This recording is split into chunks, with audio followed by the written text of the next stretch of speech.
Muy buenos días. Bienvenidos, queridos oyentes, a la sesión de hoy de Una Hora Con. Es un formato que desarrollamos al principio de la crisis del COVID del año pasado para mantener la relación con nuestros socios y posibilitar que el networking llegue virtualmente a los socios de la Cámara. Los que han participado en otras ediciones saben que presentamos a CEOs de empresas relevantes del tejido industrial alemán en España. Hemos pasado presentándoles en unos 30, 40 minutos a una serie de CEOs con las actividades de muy diferentes sectores. Hemos estado en el sector Horeca, con Macro, Lufthansa, hemos estado con el sector automóvil, con Hella, sanitario, farmacéutico, Merck. Nos hemos reunido pues, con muchos sectores. Hoy vamos a conocer otro sector, otro CEO, que nos lleva al mundo del ferrocarril, de la industria auxiliar del ferrocarril. Entonces, les quiero presentar a Gustavo González, CEO de Knorr-Bremse en España. Gustavo, buenos días. Buenos días, Walter. Muy bien, nos vemos y por el momento todo funciona. Gustavo, antes de presentarte brevemente unas cuantas indicaciones de esta reunión, va a ser hasta las 9:30 más o menos. Si alguien en el curso de la presentación quiere hacer una pregunta, pues lo puede poner en el chat. A las 9:30 más o menos terminaremos 9:35 para permitir luego, para los que quieran, un espacio de networking. Seguimos luchando con los coletazos del COVID, por lo cual las reuniones presenciales siguen siendo pocas. Ayer hemos tenido una primera sesión aquí, pero va a ser poco. Entonces, el networking virtual, a los que quieran, luego unos 10 minutos, cuarto hora máximo, pues se presta para conocernos. Bueno, paso a presentar a Gustavo brevemente. Gustavo trabaja para Knorr-Bremse desde hace unos años. Antes fue director general en Talgo del negocio OE. Así que los años profesionales tuyos están muy ligados al mundo del ferrocarril. Has estudiado en la Universidad de Navarra en Derecho y has estudiado un MBA y un PADE por IES. Sigues siendo muy ligado a la Universidad de Navarra. Así eres miembro, ¿cómo se llama? El Consejo Estratégico del CEIT, Centro de Investigación Industrial de la Universidad de Navarra. Pues gracias, Gustavo, por estar hoy aquí. A título particular, estás casado, tienes varios hijos. Luego, en la última parte, para que no te sorprenda, de los últimos minutos, 10 minutos o así, los dedicamos a conocer un poquito el perfil personal, qué son las motivaciones más profundas que te mueven en tu vida, en tu trabajo, en tu familia. Y siempre nos gusta también conocer un poquito más allá del sector o de la empresa. Dicho esto, entremos al ruedo. Voy a presentar brevemente Knorr-Bremse y luego ya te voy a pedir que amplíes la información sobre Knorr-Bremse más allá de los pocos datos que yo he querido dar hoy aquí. Knorr-Bremse es líder mundial en la fabricación de sistemas de frenado para vehículos ferroviarios y comerciales. Nace a principios del siglo XX de la mano del señor Knorr, una palabra alemana muy difícil de pronunciar, con una K y N que se siguen, dos consonantes duras. Knorr-Bremse, yo recuerdo que una de las fábricas de Knorr-Bremse estaba al lado de donde yo estudiaba en Múnich hace ya unos años. Siempre me extrañó la palabra tan curiosa. No, nunca había imaginado que algún día tendría que ver algo más de cerca con Knorr-Bremse. Pues más de 110 años, entonces, en muchos países, 30 países del mundo, más de 29.000 empleados, la facturación mundial 6.000 millones, un poco más.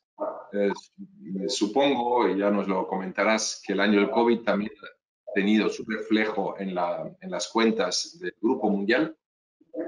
La empresa, que nació con una empresa familiar, como todas las empresas, pasó a ser particularmente familiar, creo que en los años 70, que es cuando, un poco más tarde, cuando un señor Thiele, que trabajaba en Knorr, hace lo que hoy llamaremos un management buyout, apoyado en financiación bancaria y compra Knorr y lo lanza a esta enorme historia de éxito que Knorr-Bremse ha puesto de relieve desde entonces.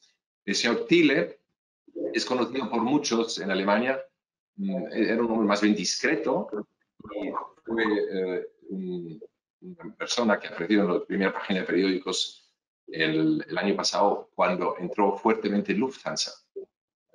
Las acciones de Lufthansa, dado el COVID, estaban por los suelos y compró un importantísimo paquete y empezó a negociar con el gobierno alemán de tú a tú, cosa que realmente se reflejó fuertemente en los periódicos. El señor Thiele murió, creo que a principios de este año, y bueno, pero Knorr-Bremse sigue asociado de alguna forma al nombre del señor Thiele. En España, Knorr-Bremse está ligado a otra familia, a otro nombre, que es la familia Fuster, que en los años 20 funda la sociedad. Yo creo que a partir de los 50 es cuando empiezan a cooperar fuertemente con Knorr y ya con los años, pues Knorr adquiere la mayoría y pues hasta hoy. Esto sería para mí lo más importante del grupo Knorr, así tipo resumen, por favor.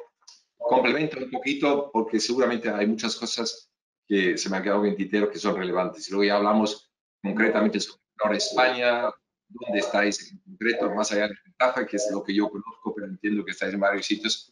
Y luego hablamos del sector, retos del sector, novedades, y luego pasamos a la parte un poco más personal. Por favor. Muy bien, pues gracias, Walter. Primero, gracias por la oportunidad de estar hoy en este interesantísimo formato que he seguido con algunos de los miembros de la Cámara. Y bueno, pues yo creo que has resumido bastante bien Knorr-Bremse en pocas palabras, quizá por complementar un poco, efectivamente, Knorr-Bremse, que ya tiene 120 años de historia aproximadamente, es una empresa que nace en Berlín a principios del siglo XX y con motivo de la Segunda Guerra Mundial se traslada a Múnich, que es la fábrica que tú mencionabas antes, que veías de pequeño, en Mozartstraße, y bueno, ya ha sido y sigue siendo el centro de Múnich. Luego, con motivo de la reunificación de Alemania, se recuperó la vieja fábrica de Berlín y ahora sigue siendo una de las plantas importantes del grupo. Knorr-Bremse tiene dos grandes divisiones. Esta es la estrategia que diseñó el señor Thiele en el año 85, cuando siendo un directivo de la compañía hace un management buyout. Como dices, una empresa que entonces facturaba 400 millones de marcos, unos 200 millones de euros, que estaba en dificultades con unos accionistas, bueno, poco interesados en el negocio. La empresa estaba, como digo, en dificultades. El señor Thiele ve la oportunidad, se busca un par de bancos que creen en su proyecto y compra la compañía. Y a partir de ahí, pues empieza a desarrollar una estrategia de crecimiento muy rápido, vía adquisiciones fundamentalmente, y en dos divisiones que él configura con bastante claridad. Una que es la división de sistemas para vehículos ferroviarios y otra es la división para sistemas de vehículos comerciales, o camiones, básicamente, camiones de tamaño mediano o grande. Y aunque también hay productos para cierto tipo de autobuses, etc.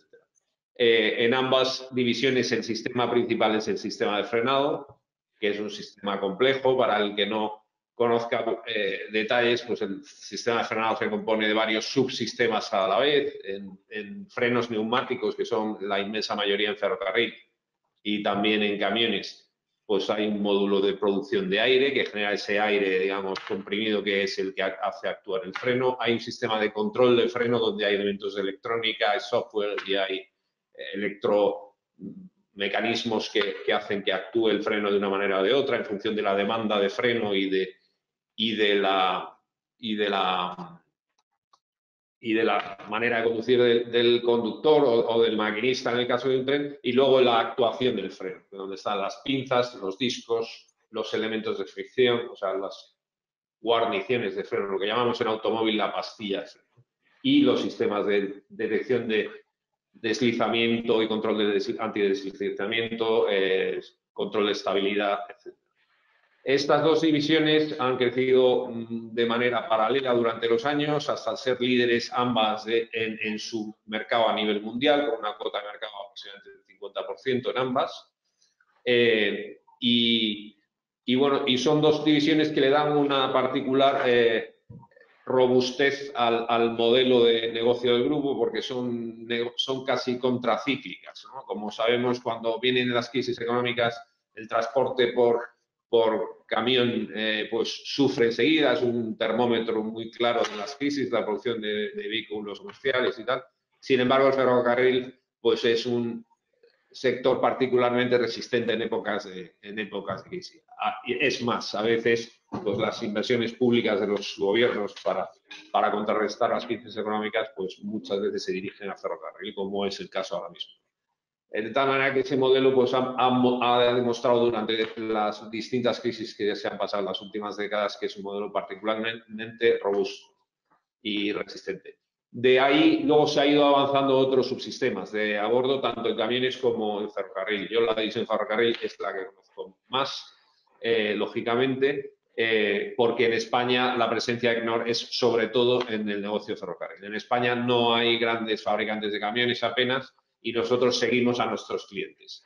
En España sí hay grandes fabricantes de trenes, como sabes, está CAF, está Talgo, está Stadler de Valencia, Alstom tiene planta en Barcelona y allí donde hay constructores, Knorr-Bremse tiene compañías en el país dando servicio a estos clientes nuestros y a los clientes finales que son los distintos operadores. Renfe, Metro Madrid, Metro Barcelona, Ferrocarriles de Generalitat, FEBE, etc. Y los distintos tranvías en las distintas ciudades. Como decía, hemos crecido en otros subsistemas para el ferrocarril, sistemas de climatización a bordo, para lo que en España somos centro de competencia a nivel mundial, puertas de acceso a trenes, puertas de intercomunicación entre coches en los trenes, etcétera. Y en camión igual, ¿no? Hemos ido avanzando hacia el control de estabilidad y ahora también la dirección y ahora la conducción autónoma, que es como uno de los grandes pasos. Ahora, pues, en todos nuestros colegas de camiones están trabajando mucho ahí. Las dos divisiones se juntan en Múnich, en la AG, que es la matriz del grupo, la holding del grupo, pero digamos que funcionamos de manera bastante independiente. Decías, comentabas hace un momento que para el tema de climatización sois centro mundial de competencia para el grupo. Cuéntanos un poco qué es ese centro mundial de competencia y cuánta gente hay aquí en España. Yo lo he dicho antes, creo que sois en España unos 800 y pico empleados, con una facturación de 200 millones. ¿Dónde se sitúa este centro de competencia? Estamos hablando de Getafe, estamos hablando de otros sitios. Decímonos un poco cómo se integra esto y quizás quieras decirnos antes, o indicar también cómo va este crecimiento vuestro, porque entiendo que Fuster fue lo que llamaríamos una adquisición inorgánica. Si hay otros movimientos ha habido en los últimos años en España, yo en LinkedIn, el LinkedIn tuyo, descubrí que hace un día te has hecho eco de una compra que se llama EVAC. Entonces, entiendo que vuestra política de crecimiento es también no orgánico. Cuéntanos un poco cómo estáis en España, quiénes son las sociedades y en qué lugares. Y el centro de competencia en particular nos interesa. Sí. Bueno, volviendo un pasito atrás, efectivamente nuestro crecimiento durante estos últimos 30 años ha sido fundamentalmente inorgánico. O sea, el señor Tille en el sector de freno, era un sector bastante atomizado en los años 80 cuando él toma la compañía y él se da cuenta que es un sector que requiere un jugador fuerte. Los sistemas de freno para ferrocarril especialmente son sistemas que requieren unas inversiones muy importantes en investigación y desarrollo para mantener una tecnología, digamos, que dé respuesta a las necesidades de transporte y de los viajeros, etcétera. Y por tanto hace falta una compañía fuerte y además es un negocio donde hay una alta responsabilidad civil o por razones evidentes y estaba pidiendo a gritos un champion de la industria, ¿no? Entonces, Esto no existía entonces y el señor Tillet fue su visión. Se dedicó a comprar a sus competidores hasta crear una compañía que es absolutamente líder en el mercado.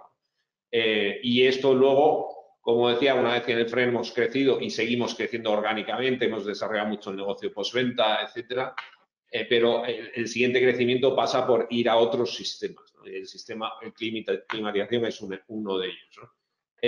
Merak era una compañía que fundó la familia Fuster, efectivamente, en los años 50.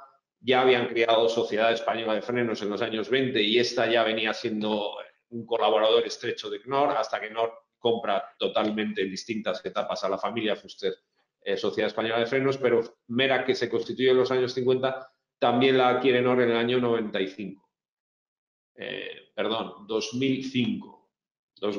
Y entonces, ambas compañías son lo que constituye hoy Knorr-Bremse España, que está en Getafe, como bien decías al principio, y ya no son dos empresas distintas, son dos divisiones dentro de una entidad legal. Dos divisiones con un perfil muy distintos. Frenos, que seguimos llamándole frenos, respetando el nombre antiguo y clásico, y así se conoce el sector, es la responsable para todo el negocio típico de Knorr-Bremse, los equipos de freno, las puertas, etcétera, para los constructores españoles de trenes y para los operadores españoles. Y luego Merak es la responsable del negocio de climatización en vehículos ferroviarios a nivel mundial. Y su centro de competencia y de desarrollo está aquí en Getafe, aunque luego tenemos otras compañías en distintas ubicaciones del mundo. En Austria, en China, en Australia, en Estados Unidos, pero digamos la cabeza es Getafe. ¿Qué implicaciones tiene que una entidad así se constituya a nivel de grupo en centro de excelencia? ¿Qué significa en concreto? ¿Significa aprobación de presupuestos de inversión fácilmente? ¿Significa que cualquier desarrollo tiene que hacerse aquí, tiene que pasar por el visto bueno aquí? ¿Significa que hay mucho I+D+I aquí?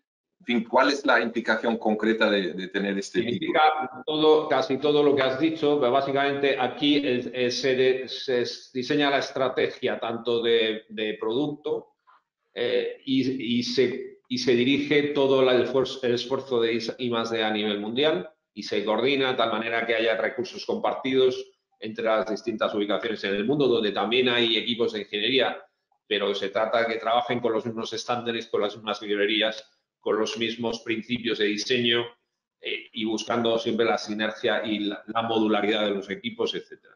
Y luego la estrategia también de compras a nivel mundial, tratando de unificar proveedores a nivel del mundo, la estrategia también de negocio y de crecimiento a nivel mundial, el tratar con los clientes desde el punto de vista de Key Account Management se hace desde aquí, para los clientes que son globales. En fin, implica todo eso. En el centro de Getafe somos 600 personas aproximadamente y esto es Getafe. Además de Getafe, en el año 2010 comenzamos una nueva aventura en Pamplona con un socio que localizamos entonces para el desarrollo de elementos de fricción para el freno, para las famosas guarniciones o zapatas. Que son las pastillas de freno. La guarnición va contra un disco, en frenos de disco, y es el elemento de desgaste. Y la zapata va a la rueda en otros tipos de vehículos, típicamente metros o vagones de mercancías, donde se frena directamente contra la rueda. Estos eran elementos que Knorr-Bremse nunca había producido, siempre comprábamos a proveedores externos y éramos el gran prescriptor a nivel mundial, en la medida en que para cada proyecto concreto, para cada cliente, en tal proyecto de alta velocidad, de metro, de trenes regionales, o nosotros decíamos, pues hay que usar el producto X del proveedor X, que es el que mejor para esta aplicación concreta resulta. En un momento dado, como digo, antes de 2010, en una reflexión estratégica, nos damos cuenta de que sería mucho más interesante una integración vertical en esta actividad también, porque hay una sinergia tecnológica clarísima, toda la interacción entre el disco de freno y el elemento de fricción es fundamental. Ahí hay un montón de tecnología en cuanto a a evitar que la fricción se haga de una manera correcta, que no se generen puntos calientes en el disco que puedan luego dar lugar a fracturas y a problemas de seguridad, etcétera. Y obviamente también por una razón pura de negocio. Entonces, en 2010 localizamos un socio que entonces era un fabricante de pastillas de freno para automoción, pero tenía una pequeña división de ferrocarril. Esa pequeña división de ferrocarril hicimos un spin-off y creamos una joint venture con este socio. Se llamaba en su momento Ether Rail, está en Pamplona. Y bueno, pues hemos empezado un plan de crecimiento. Empezamos en 2010 y hemos multiplicado por mucho el volumen de esa actividad porque obviamente somos los prescriptores, etc. Luego hemos ido comprando otras compañías en Alemania, en Inglaterra, en otros países de otros grupos multinacionales, donde bueno, lo que se compra fundamentalmente es la tecnología, digamos las recetas para hacer esos distintos productos de fricción, porque son muchos y variados en función de las aplicaciones, si es alta velocidad, si son metros, si son tranvías, se cambia tanto el componente químico como las formas y la manera de hacerlo, ¿no? Y hoy por hoy Pamplona pues empieza a ser una planta bastante relevante, tenemos 200 y pico personas allí, facturamos más de 40 millones de euros y esto en poco tiempo lo vamos a más que duplicar, ¿no? Entonces hay un proyecto de inversión muy importante en Navarra. Esto es la segunda, digamos, gran actividad de ferrocarril en España. Y para eso Pamplona se convierte también en el centro de I+D y producción a nivel mundial para todo el grupo Knorr-Bremse. Entonces, bueno, esta es nuestra presencia en España. Nuestros hermanos de la división de camiones tienen también una compañía, Knorr-Bremse Ibérica, que está ubicada en Irún y se dedica a temas de postventa para vehículos comerciales. Pero esto no, digamos, no está integrado en Knorr-Bremse Getafe, digamos, ahí esto va, No, tiene una... no. Digamos, Eso, digamos, en España hay tres entidades legales. Knorr-Bremse España sea en Getafe, Knorr-Bremse Pamplona en Pamplona, por la Ether Rail, el nombre se ha cambiado recientemente, ahora se llama Knorr-Bremse Pamplona, y nuestros hermanos de la división de camiones se llama Knorr-Bremse Ibérica. Y está en... Me imagino que cuando integrasteis lo que se llamaba Ether Rail, como buen pamplonica que eres, o digamos de adopción. voluntario, ¿tú estuviste ya metido en esto o fue algo que tú ya cuando llegaste ya estaba hecho? No, yo estuve desde el principio. Yo en Knorr-Bremse llevo trabajando desde 2004. Así, entonces este tema de Pamplona, de Navarra, pues sí, lo fue inicié yo con algún con mi colega de Múnich, entonces responsable del todo el centro de competencia de equipo de Bogie a nivel mundial, y hoy es el presidente de la compañía para la división de ferrocarril para Europa. Así que pudiste volver a tu alma mater por motivos profesionales a menudo, ¿no? Ahora entiendo también lo que decía antes en tu currículum, que estás integrado en el Consejo Estratégico del CEIT, Centro de Investigación Industrial de la Universidad de Navarra, por el tema, supongo al menos, particularmente de lo que antes se llamaba ICERREI, ¿no? Muy bien, bueno, pues... no está vinculado directamente a esto, aunque el CEIT ha colaborado con Rail en algún proyecto. Bueno, el CEIT es un centro de investigación, efectivamente, que está ligado a la facultad, a la Escuela de Ingenieros de la Universidad de Navarra, que se llama Tecnun, que está ubicada en San Sebastián. El CEIT está ahí también. Y es un centro de investigación que se constituyó en su día centrado en ofrecer investigación y recursos a empresas, ¿no? Y bueno, tienen un consejo estratégico en el que estamos personas del mundo de la industria sobre todo, y bueno, pues hace unos años me invitaron a participar y yo lo hice encantado. Muy bien, pues vamos a pasar sí, y todo lo que pueda contribuir, pues estaré encantado de hacerlo. Pues de la Universidad de Navarra y de Knorr-Bremse como tal, España, echemos un vistazo al tema del sector. Muy bien. Decías tú antes que en épocas de vacas flacas económicas, pues es bueno tener dos patas, particularmente si el mundo de los camiones por un declive del ciclo económico va mal, pues suele la experiencia decir que por parte del Estado pues invierte también bastante en infraestructuras y tal, y esto, por último, tiene su repercusión positiva en el mundo del ferrocarril. El mundo del ferrocarril, pues, ha sido un poco el gran ganador también, por lo menos en percepción pública, de la discusión sobre sostenibilidad, sobre una nueva forma de movilidad. Hay inversiones brutales previstas que fueron rezagadas en todos los países europeos. Esto, me imagino que vosotros felices, en la industria auxiliar del ferrocarril, va en viento en popa, a pesar de que el año del COVID, por lo que yo he visto en las cuentas del Grupo Mundial, pues también ha sufrido. Cuéntanos un poco cómo va el sector y qué perspectivas tienes, y luego te voy a compartir una pantallita del barómetro nuestro de hace 2 meses, las perspectivas de evolución de la empresa a nivel de nuestro barómetro que estamos haciendo en empresas alemanas cada 6 meses, y a ver dónde te sitúas tú a Knorr-Bremse. Pero cuéntanos un momento del sector, qué Sí. perspectiva le ves, y pasamos a... El año del COVID ha sido un año duro en general en nuestra compañía por este modelo robusto y esa resiliencia, como se dice hoy, de nuestro modelo de negocio. El año pasado tuvimos cierto impacto, pero fue, digamos, bastante limitado. Por cuantificarlo, en el volumen de negocio de Knorr-Bremse del año 2019 fueron 6,9 billones, miles de millones de euros.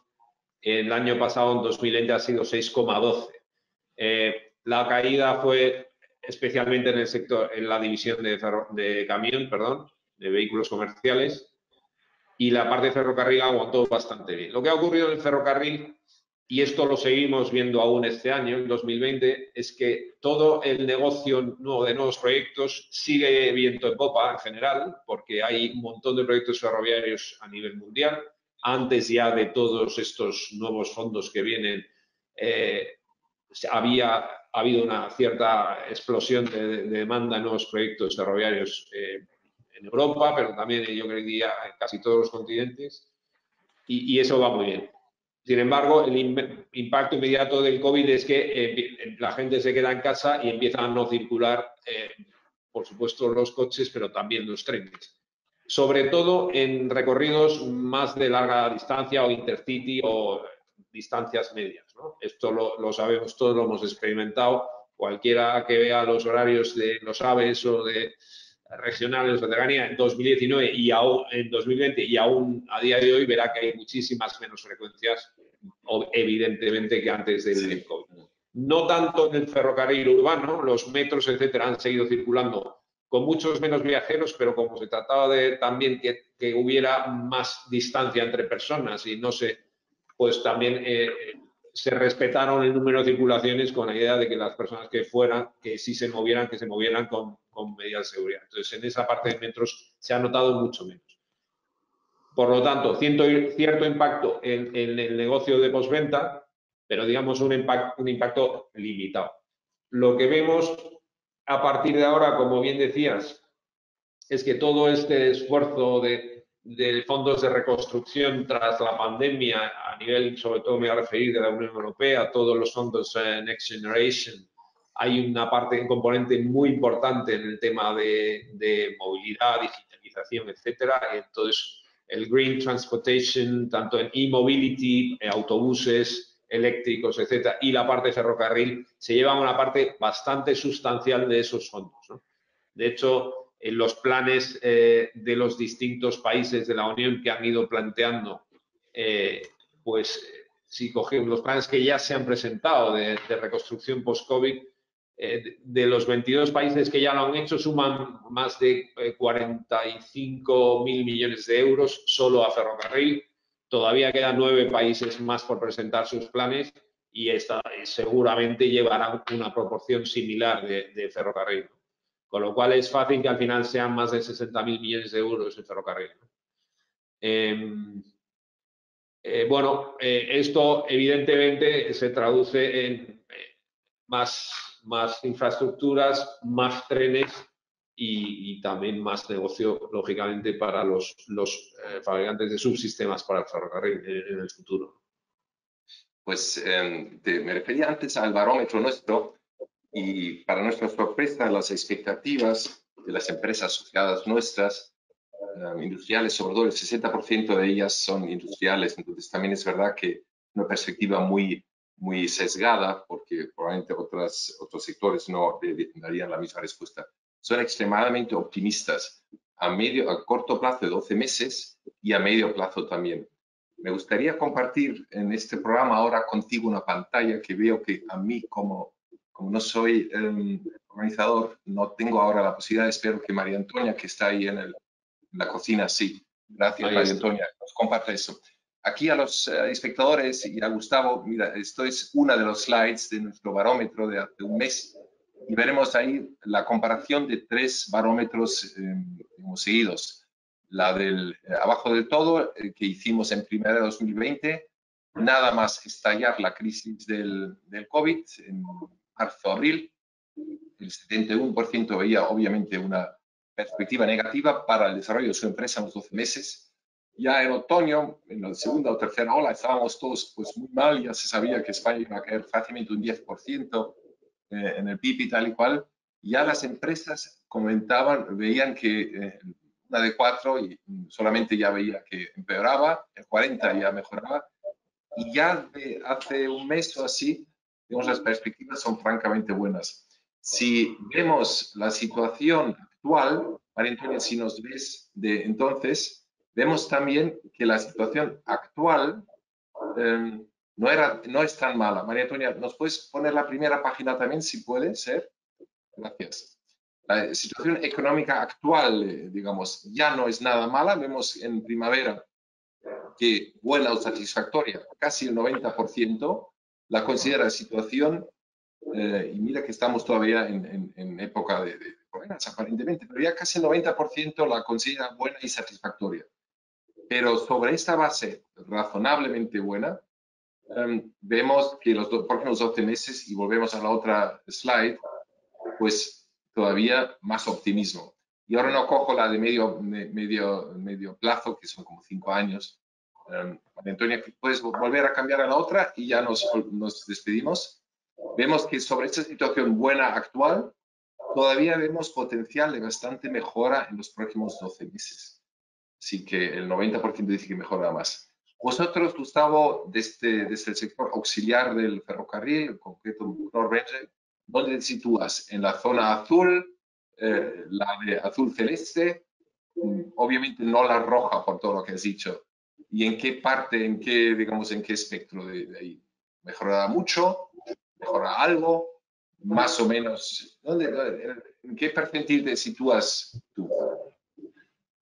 Pues yo me pongo en el azul más oscuro, quizá en la zona más próxima al azul más claro. La situación mejorará en los próximos meses. Este efecto que he comentado antes del COVID es un efecto que tiene que ser pasajero, porque de hecho, bueno, pues afortunadamente parece que el tema de la pandemia vamos dejando lo peor atrás y se está recuperando enseguida la movilidad, la actividad económica, los desplazamientos, los viajes y esta parte, como decía, más de postventa nuestra, lógicamente tiene que ir a recuperarse. Nuestros clientes, afortunadamente, tienen carteras de pedidos muy importantes, por lo tanto, toda la parte de equipo original va a seguir a un ritmo fuerte. Entonces, yo comparto este barómetro, yo también lo rellené y probablemente puse algo de este estilo. Muy bien, muchas gracias, Gustavo. Pasamos a un minuto o dos de hablar de sostenibilidad. Es nuestro tema, nuestro eje temático de este año, lo estamos trabajando mucho a nivel de seminarios, a nivel de encuentro empresarial, de warm-ups. Ayer hemos tenido un evento especial para startups que se mueven en este sector, junto con 2 personas de BASF y Bayer. Bueno, entonces el tema de sostenibilidad para Knorr-Bremse, para el sector, digamos, ¿dónde están vuestros grandes retos, si es que tenéis? Porque como trabajáis eléctricos diréis, pues mira, nosotros no tenemos que hacer nada, lo que hay que hacer pues ya lo estamos haciendo.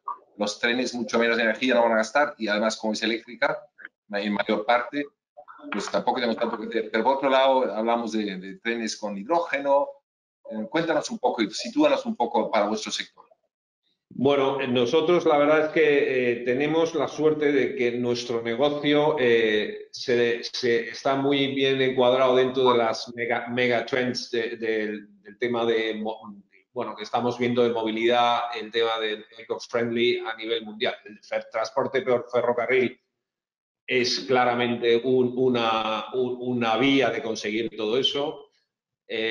Y un transporte por carretera seguro, evidente, también lo está, ¿no? Entonces, bueno, el tema de sostenibilidad nosotros es un tema que lo tenemos súper presente, es un tema muy parte de nuestro ADN. Ya en 2018, en una reunión que tuvimos anual del todo el management del grupo a nivel mundial, pues decidimos cuáles de los Sustainable Development Goals que íbamos a adoptar como parte más íntegra nuestra, más de nuestro DNA. Se identificaron varios de ellos y luego hemos ido enfocando cada año en uno de ellos para dar un impulso, ¿no? En 2019 fue el tema del Zero Waste.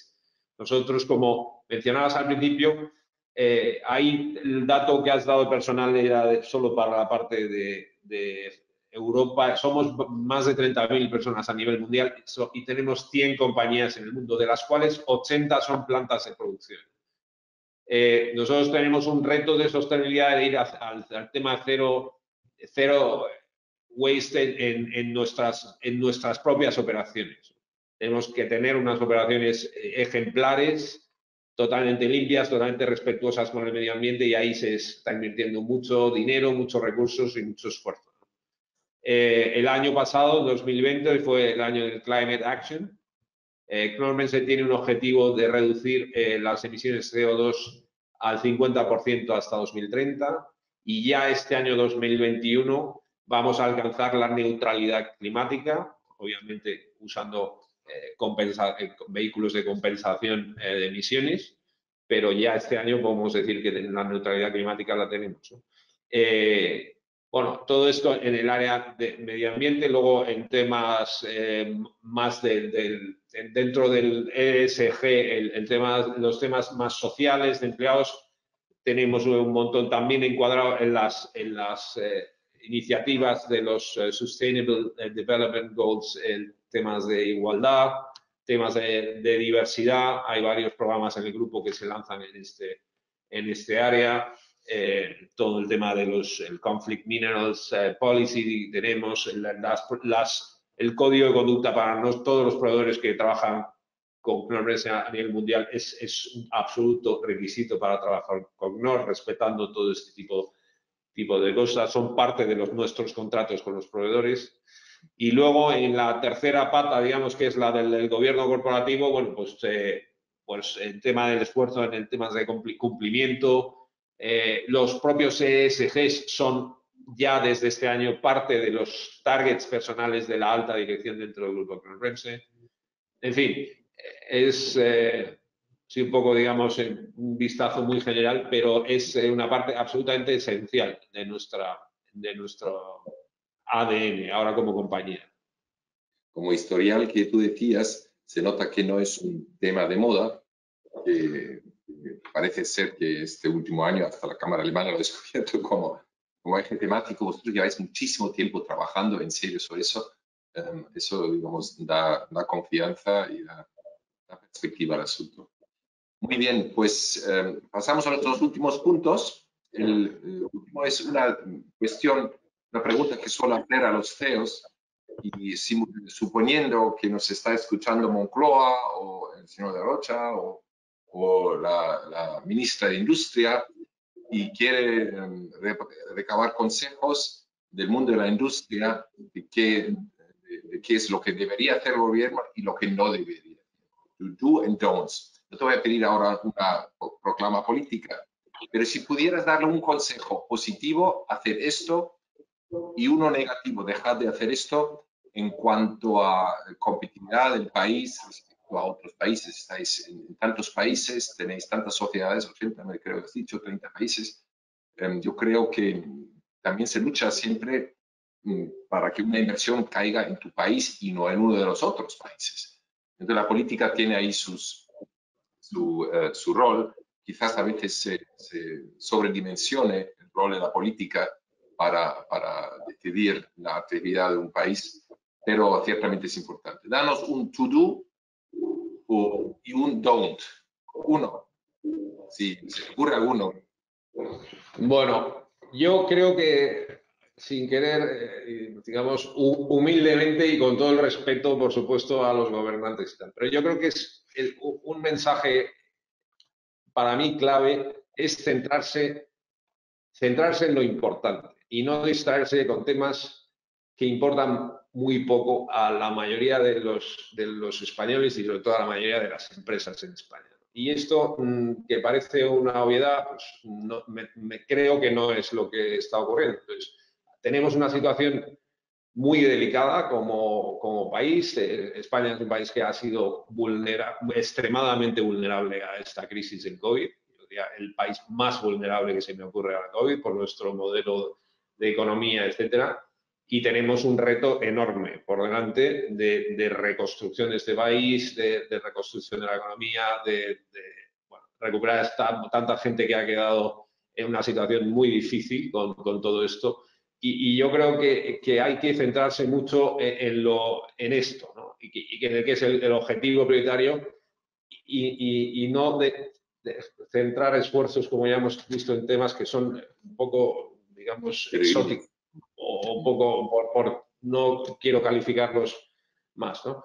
Y luego centrarse también en lo que une, ¿no? Y no en lo que separa. Son quizás planteamientos un poco generales, pero yo creo que son muy necesarios.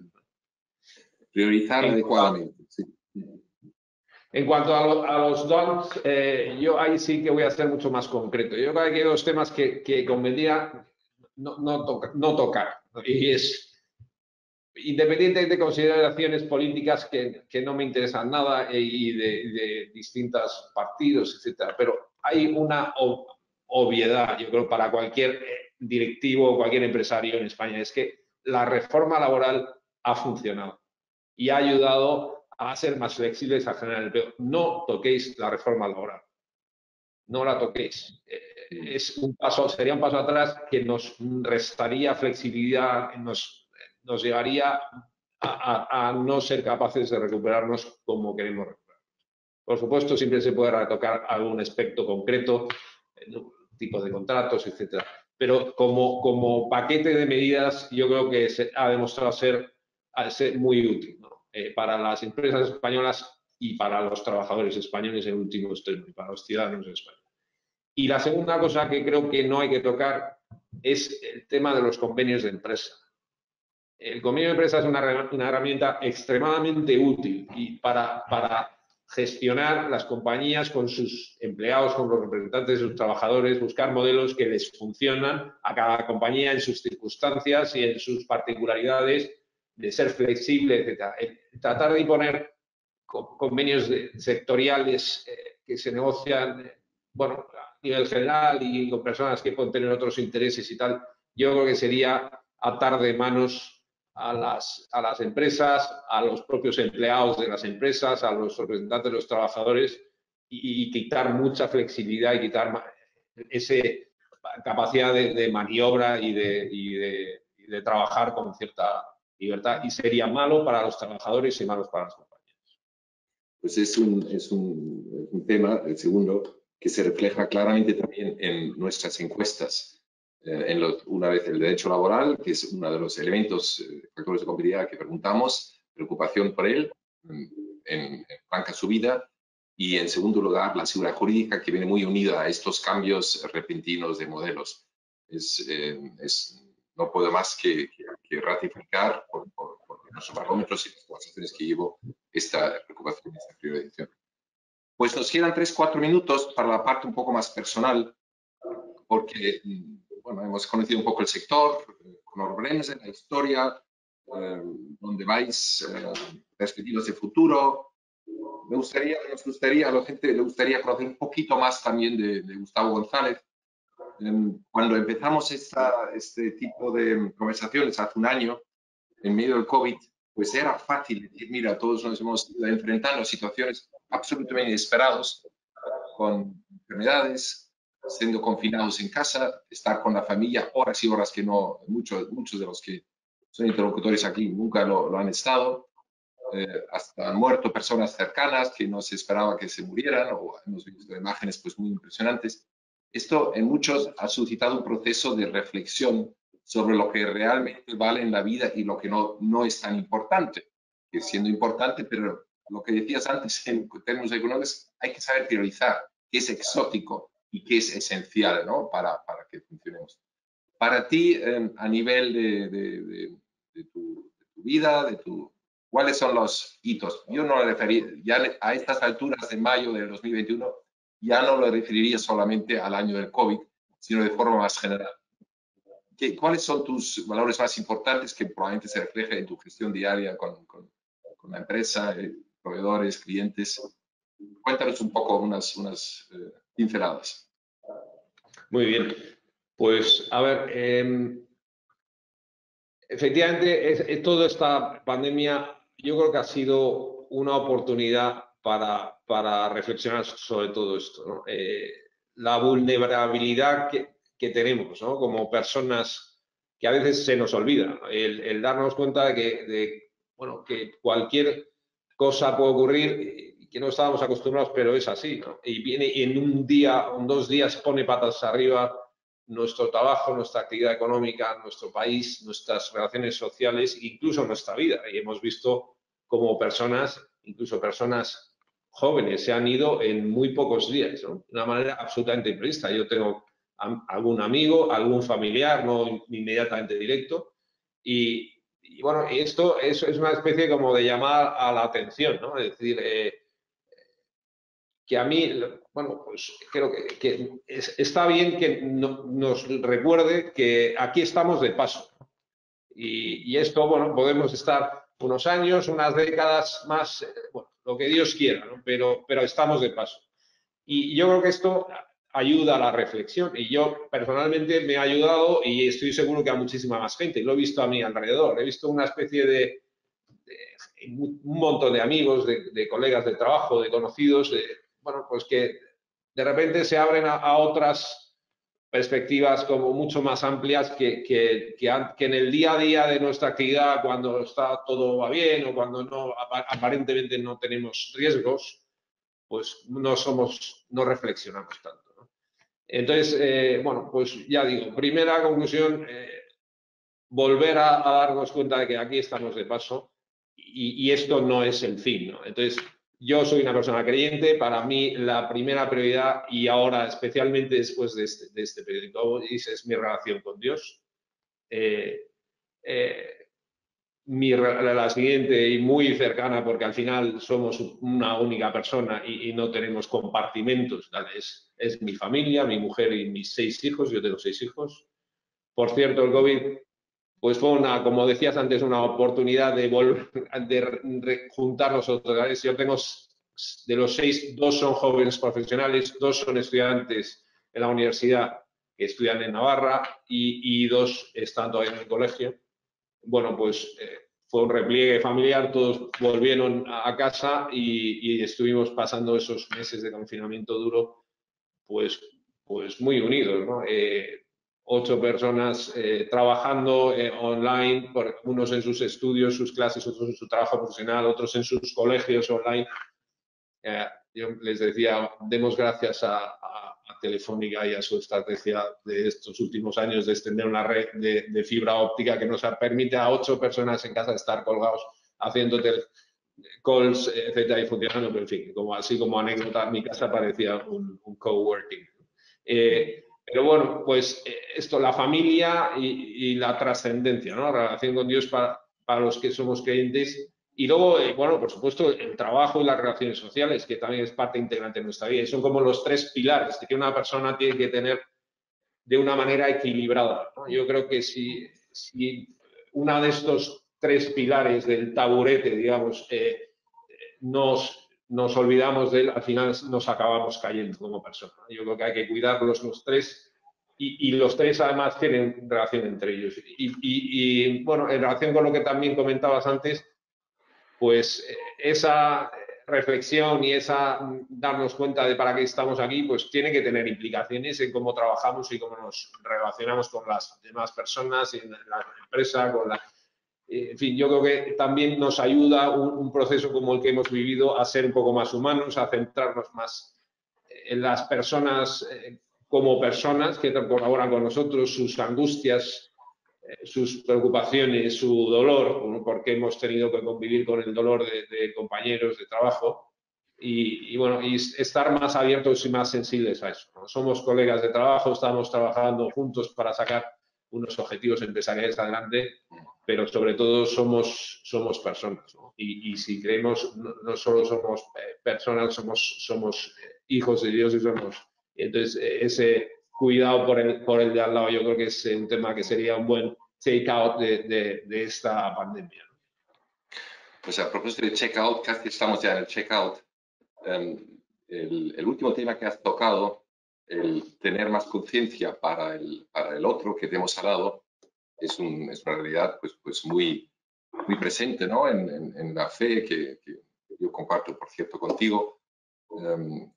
Ha sido muy presente en el mundo de las empresas en general. Lo hemos reflejado en nuestra página web, donde se nos ocurrió poner un hashtag, socios y COVID, con las noticias, digamos, más relacionadas con la solidaridad, digamos, manifiesta, práctica de las empresas asociadas. Al final de cuentas, las empresas no existen, son personas que se estructuran para crear una empresa. Hay que ver primero las personas. Y es maravilloso, yo creo que habremos publicado fácilmente 60, 70, 80 noticias válidas, serias, prácticas, donde gente implicada en las empresas que antes probablemente no miraría mucho más que la cifra de ventas o compras o lo que sea, ha mirado más allá de sus fronteras y se ha implicado con ayuda a terceros más castigados por la pandemia que uno mismo, ¿no? Entonces, esto ha generado una corriente de solidaridad y de reconocimiento de que no estamos solos aquí, ¿no? Aquí nadie se salva solo y al final, por cierto, yo siempre lo cito, todos acabamos en un sitio, compartimos el mismo lugar. Bueno, muchas gracias, Gustavo, por compartir tu rato con nosotros. Espero que a los que nos hayan oído, pues alguna cosa que otros se lleven a su casa para la empresa, para sus creaciones de trabajo, indicaciones para lo que uno quiere decir al gobierno.